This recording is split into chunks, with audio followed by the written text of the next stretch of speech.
హర్యానాలో ఓ ఆశ్రమంలో ఉంటున్న 80 ఏళ్ల వృద్ధుడిని అతని భార్యను గెంటేశారు నిర్వాహకులు. ఎందుకంటే అతను ఆశ్రమంలో జరిగే అసాంఘిక కార్యకలాపాలను ప్రశ్నిస్తున్నాడు. అంతేకాదు హిందీ ఇంగ్లీష్లో రాష్ట్ర ప్రభుత్వానికి లేఖలు రాసి తాట తీసేస్తున్నాడు. ఆయనకు ఇంత ధైర్యం ఎందుకంటే ఆ ఆశ్రమం ఆయనే నిర్మించారు. అంతేకాదు అదనపు ఆదాయంతో పాటు అనాథలకు పని కూడా కల్పించేందుకు అందులో భారీ డైరీ ఫామ్ను కూడా ఏర్పాటు చేశారు. చక్కటి స్వచ్ఛమైన పాలను అందిస్తూ ఆశ్రమానికి భారీగా ఆదాయం తెచ్చిపెట్టి బాగా నడిచేలా చేశారు. కానీ వయస్సు మీద పడిన తర్వాత ఆ బాధ్యతల నుంచి తప్పుకున్నారాయన. ఎప్పుడైతే ఆ వృద్ధుడు ప్రశ్నించడంతో పాటు అసాంఘిక కార్యకలాపాలను ఎండగట్టి ఉన్నతాధికారులకు ఫోన్ చేసేవాడో ఆ డబ్బుకు ఆశపడి అతని అడ్డు తొలగించుకోవాలనుకున్నారు. కొంతమంది రౌడీలు రాజకీయ నాయకులు కలిసి ఆయన్ను హర్యానాలోని కైతాల్ ఆశ్రమం నుంచి రాత్రి సమయంలో బలవంతంగా వ్యాన్లోకి ఎక్కించారు. ఆ తర్వాత అతని భార్యను కూడా వ్యాన్లో కుక్కి కొన్ని డబ్బులు చేతిలో పెట్టి బెదిరించి ఢిల్లీలో దించి వెళ్లిపోయారు. నా దేశానికి ఎంత దరిద్రం పట్టిందా అనుకుంటూ ఆ డబ్బులతో తన భార్యను తీసుకొని ఢిల్లీలోని డిఫెన్స్ కాలనీలోని 2 రూములున్న ఇంట్లోకి అద్దెకు దిగారాయన. అందులో తన భార్యతో బయట ప్రపంచానికి తెలియకుండా గడిపాడు. అయితే ఓ రోజున అతని భార్య హఠాత్తుగా చనిపోవడంతో ఆమె అంత్యక్రియలు చేయడానికి అతనికి ఓపిక లేదు. ఎందుకంటే అప్పటికే అతనికి 85 ఏళ్లు దాటిపోయాయి. దీంతో భార్య నగలు అమ్మి ఆమె అంత్యక్రియలను సంప్రదాయాలతో జరిపి పంపించారు. అప్పటి వరకు అతనికి డబ్బులు వచ్చేవి. ఎందుకంటే అతని కూతురు అప్పుడప్పుడు డబ్బులు పంపేది. భర్తకు తెలియకుండా ఆ వృద్ధుడి భార్య కూతురికి లెటర్లు రాసి డబ్బులు తెప్పించుకునేది. కానీ ఆ వృద్ధుడికి ఆత్మాభిమానం ఎక్కువ. ఎవరిని చేయి చాచి అడగలేడు. దీంతో వరుసగా 3 నెలలు అద్దె కట్టలేకపోవడంతో ఆ ఇంటి ఓనర్ వృద్ధుడిని నానా మాటలన్నాడు. నీకు నడవడానికి కూడా చేత కావడం లేదు, నా ఇంట్లో ఎందుకున్నావు, నిన్ను అనాథాశ్రమంలో వేసి వస్తాను, లేదంటే నా అద్దె కట్టు అని తిట్టాడు. మంచంలో పడుకునే ఓ 2 నెలల సమయం ఇవ్వు, నీకు మొత్తం ఇచ్చేస్తానని చెప్పారాయన. ఎందుకంటే ఆయన డబ్బులను ఇస్తారని కాదు, తోడుగా ఉన్న భార్య వెళ్ళిపోవడంతో ఆయన మనోవేదనకు గురయ్యాడు. ఈ 2 నెలల్లో మరణం వస్తుందిలే అని ఆయన అనుకున్నారు. కానీ మరణం రాలేదు. మరునెల ఇంటి యజమాని వచ్చి నోటికి వచ్చినట్లు తిట్టాడు. ముసలోడా, నీకు ఢిల్లీలో ఇల్లే దొరకదు, నా ఇంట్లో పడి చిరాకు పెడుతున్నావు, ఏమైనా అందామంటే నన్ను తప్పు పడతారని చిరాకు పడ్డాడు. రేపు అద్దె అయినా ఇవ్వు, లేదంటే నీకు నువ్వుగా వెళ్ళిపో, కానీ నాతో మాత్రం తిట్లు పడద్దు, నాతో తప్పుడు పని చేయించొద్దు, నువ్వు 4 నెలల అద్దె ఇవ్వకపోయినా పర్వాలేదు, ఇక్కడి నుంచి వెళ్ళిపో అని అన్నాడు. ఈ గొడవ జరుగుతూ ఉండగానే ఆ ఇంటి పక్కనే ఉన్న హిందుస్థాన్ టైమ్స్ జర్నలిస్ట్ ఏం జరిగిందని వచ్చి వివరాలు తెలుసుకున్నాడు. ఇంటి యజమాని తన పనివాడితో చెప్పి సామాను బయట వేయమని చెప్పాడు. అంతేకాదు సదర జర్నలిస్టును ఈ ముసల్లోడిని ఏదైనా అనాథాశ్రమంలో వేయమని కోరాడు. కానీ అతను ఇంటి యజమానిని తిట్టాడు. ఆ మొక్క నువ్వు ఇల్లు ఖాళీ చేయించక ముందు చెప్పాలి, సామాను బయట వేసి ఇదేం పని జర్నలిస్ట్ తిట్టాడు. అయితే ఇంట్లోకి వెళ్ళి ఆ వృద్ధుడి దగ్గర కూర్చున్నాడు ఆ జర్నలిస్ట్. అతని చేతిలో గాంధీ బొమ్మ ఉంది. ఒక చిన్న మంచం, 4 దుప్పట్లు, ఒక ఫ్యాను, కిచెన్లో కరెంటు స్టవ్ మాత్రమే ఉన్నాయి. 2 గిన్నెలు, 2 ప్లేట్లు, 2 గ్లాసులు ఉన్నాయి. పుస్తకాలు మాత్రం షెల్ఫ్ నిండా ఉన్నాయి. తనకు తాను హిందుస్థాన్ టైమ్స్ జర్నలిస్ట్ అని పరిచయం చేసుకున్నాడు ఆ జర్నలిస్టు. మీరు స్వతంత్ర సమరయోధుల్లా ఉన్నారు, నేను మీకు సాయం చేస్తాను, మీ వివరాలు చెప్పండి సార్, మీ వార్త రాస్తానన్నారు. అందుకు ఆ వృద్ధుడు ఒప్పుకోలేదు. Just give me some time, I will talk to you later అన్నాడు. కానీ తాను పేపర్లో హ్యూమన్ ఇంట్రెస్ట్ స్టోరీస్ రాస్తాను, మీ జీవిత కథ రాస్తాను, మీ వయసు చూస్తే స్వాతంత్ర సమరయోధుల్లా ఉన్నారు, నాకు మీ గురించి చెప్పమని అడిగినా ఆ వృద్ధుడు మంచంలోనే పడుకుని ఉన్నాడు. బయట నిలబడి అరుస్తున్న ఇంటి యజమానిని ఆ జర్నలిస్టు పంపించేశాడు. నేను మీకు మొత్తం అద్దె ఇస్తాను, రేకుల ఇల్లుకు నువ్వు ఇంత సీన్ క్రియేట్ చేయనక్కర్లేదని 1000 రూపాయల చేతిలో పెట్టి రేపు రమ్మని చెప్పి పంపించేశాడు. అతను వెళ్ళిపోయిన తర్వాత మీ పేరేంటని ఆ వృద్ధుడిని అడిగినా చెప్పలేదు. కానీ పుస్తకాలను చూస్తుండగా ఒక ఫైల్ కనిపించింది. ఆ ఫైల్ ఓపెన్ చేసి చూడగానే ఆ జర్నలిస్టుకు మతి పోయింది. అందులో గాంధీతో పాటు జవహర్లాల్ నెహ్రూ, ఇందిరాగాంధీ, లాల్ బహదూర్ శాస్త్రి, సర్దార్ వల్లభాయ్ పటేల్తో దిగిన ఫోటోలున్నాయి. నెహ్రూ ప్రేమతో ఆయనకు రాసిన లేఖ చూడగానే ఆ జర్నలిస్టుకు ఫ్యూజులు అవుట్ అయ్యాయి. ఎందుకంటే మొదటి పదమే డియర్ గుల్జారీలాల్ నందా అంటూ రాసిన ఆ పదం చూసి ఒక్కసారిగా మంచంలో పడుకున్న ఆ వృద్ధుడిని చూశాడు ఆ జర్నలిస్ట్. ఆ ఫోటోలను పోల్చుకోగా అతనికి మతిపోయింది. తాను చూస్తుంది నిజమేనా అనుకున్నాడు. దీంతో మంచం పక్కనే ఉన్న state bank of India passbook చూశాడు. అందులో గుల్జారీలాల్ నందా అని రాసి ఉంది. దాంట్లో పెన్షన్ 500 రూపాయలు వస్తోంది. వరుసగా గత 4 నెలల నుంచి వస్తున్నా దానిని బ్యాంకుకు వెళ్లి తీసుకొచ్చేవారు లేక ఆయన ఇంటి అద్దె కట్టడం లేదనుకున్నారు. వెంటనే తన ఆఫీసుకు ఫోన్ చేసి గుల్జారీలాల్ నందా ఎప్పుడు చనిపోయారని సీనియర్ జర్నలిస్టులని అడిగారు. తాను ఆయన పక్కనే ఉన్నట్టు చెప్పకుండా ఈ క్వశ్చన్ అడిగారు జర్నలిస్ట్. ఆ తర్వాత చిన్నగా విషయం చెప్పారు.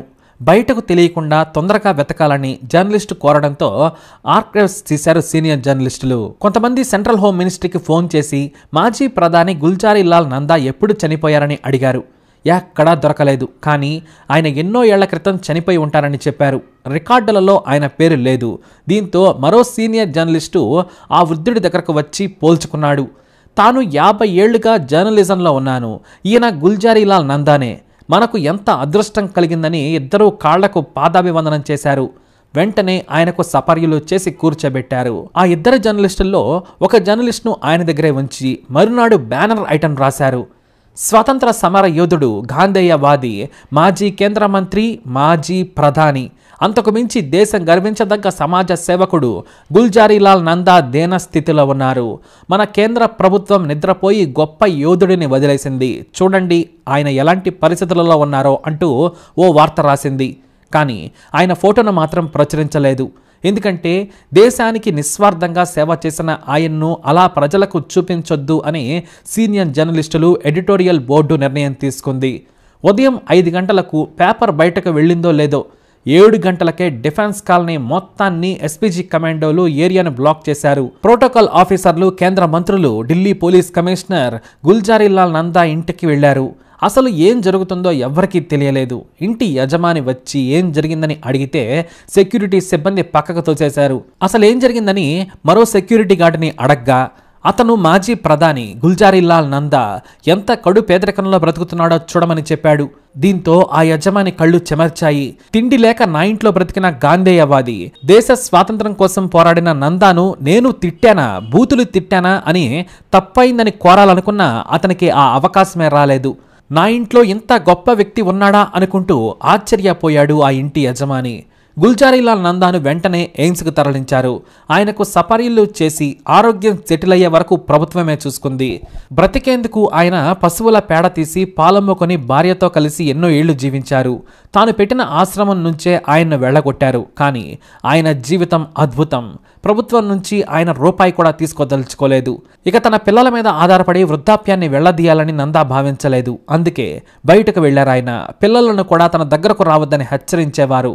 తనకు గాంధీ చూపిన మార్గమే దేవుడి మాట, అలానే బ్రతుకుతాననేవారు. 1898 జూలై 4న పాకిస్తాన్లోని బడోకి కోసాయి అనే చిన్న గ్రామంలో పుట్టారు గుల్జారీలాల్ నందా.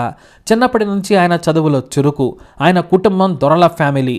దీంతో ఆయన ముంబైలో పీజీ వరకు చదివి బాంబే కాలేజీలో ప్రొఫెసర్గా జాయిన్ అయ్యారు. కొన్నాళ్లకు గుల్జారీలాల్ నందా కుటుంబం గుజరాత్లో సెటిల్ అయింది. ఆ తర్వాత ముంబై వచ్చారాయన. గాంధీ విదేశాల నుంచి వచ్చిన తర్వాత ఆయన మార్గంలో ముందుకు సాగారు గుల్జారీలాల్ నందా. గాంధీ పిలుపు మేరకు స్వతంత్ర సమరంలో పాల్గొన్నారు. కార్మికుల కోసం ముందుకు సాగుతూ ఎన్నో పోరాటాలు చేశారు. కార్మికులకు హక్కులు ఉంటాయని మొదటిసారి ఇంటర్నేషనల్ లేబర్ ఆర్గనైజేషన్ కార్యక్రమాలను దేశంలోకి తీసుకొచ్చారు. 1922లో నేషనల్ టెక్స్టైల్ ఆర్గనైజేషన్ సెక్రటరీగా ఉన్నారు. దేశంలో కార్మికుల హక్కుల కోసం మొదటిసారి గొంతెత్తిన నేత ఈయనే. కమ్యూనిస్టుల కంటే ముందే ఆయన కార్మికుల హక్కుల కోసం పోరాడారు. స్వతంత్రం రాకముందే 2 సార్లు బాంబే ఎమ్మెల్యేగా గెలిచారు. బాంబే ప్రభుత్వంలో మంత్రిగా చేరి హౌసింగ్ మినిస్టర్ అయ్యారు. ఆ తర్వాత జాతీయ రాజకీయాల్లోకి వచ్చారు. 1947లో ఇండియన్ ట్రేడ్ యూనియన్ కాంగ్రెస్ను స్థాపించారు ఆయన. నిజాయితీకి నెహ్రూ క్యాబినెట్లో మారుపేరుగా ఉండేవారు గుల్జారీలాల్ నందా. 1952 నుంచి 64 వరకు ఆయన క్యాబినెట్లో ఎన్నో పోర్ట్ఫోలియోలను చూశారు. నెహ్రూ చనిపోయిన తర్వాత మే 27, 1964 నుంచి జూన్ 11 వరకు ఆపద్ధర్మ ప్రధానిగా పనిచేశారు. ఆయన తర్వాత లాల్ బహదూర్ శాస్త్రి పీఎం అయ్యారు. ఆయన ప్రభుత్వంలో హోంమంత్రిగా పనిచేసి శాస్త్రి చనిపోయిన తర్వాత మళ్లీ ప్రధాని అయ్యారు గుల్జారీలాల్ నందా. ఇందిరాగాంధీ ప్రభుత్వంలో కూడా మంత్రిగా పనిచేశారు. ఇక రెండోసారి కూడా ఆయన్ను మంత్రిగా పనిచేయమని ఇందిరా కోరినా తనకు రాజకీయాల నుంచి విశ్రాంతి కావాలని కోరారాయన. దేశ ఆర్థిక వ్యవస్థపై ఆయనకు అమోఘమైన పట్టుంది. ప్లానింగ్ కమిషన్ చైర్మన్గా పనిచేస్తున్నప్పుడు తమకు సలహాలు ఇవ్వాలని జర్మనీ, ఆస్ట్రేలియా, యుగోస్లావియా ప్రభుత్వాలు ఆయన్ను తమ దేశానికి పిలిపించుకున్నాయి. ఆ కారణంగా సలహాదారుడిగానైనా ఉండాలని ఇందిర కోరినా వద్దని వెళ్లిపోయారు. తనకు వయసు అయిపోయింది, యువకులను పెట్టుకోమని ఇందిరకు సూచించారు ఆయన. ఇక తాను ప్రజా సంబంధాల్లోకి వెళ్తానన్నారు. ఆ తర్వాత ఆయన బాహ్య ప్రపంచం నుంచి కనుమరుగయ్యారు. బయట ప్రపంచానికి, మీడియాకు సైతం కనిపించలేదు. స్వాతంత్రం రాకముందు సత్యాగ్రహం, క్విట్ ఇండియా ఉద్యమాల్లో పాల్గొన్నారు ఆయన. ఆ తర్వాత కేంద్ర రాష్ట్ర మంత్రి పదవులు చేపట్టారు. భారత ప్రధాని అయ్యారు. కానీ తనకంటూ ఆయన రూపాయి కూడా ప్రజల సొమ్ము తీసుకోలేదు. తన 2 కొడుకులు, కూతుళ్లను బాగా చదివించి నాకు చెడ్డ పేరు రాకుండా బ్రతకమని చెప్పారు.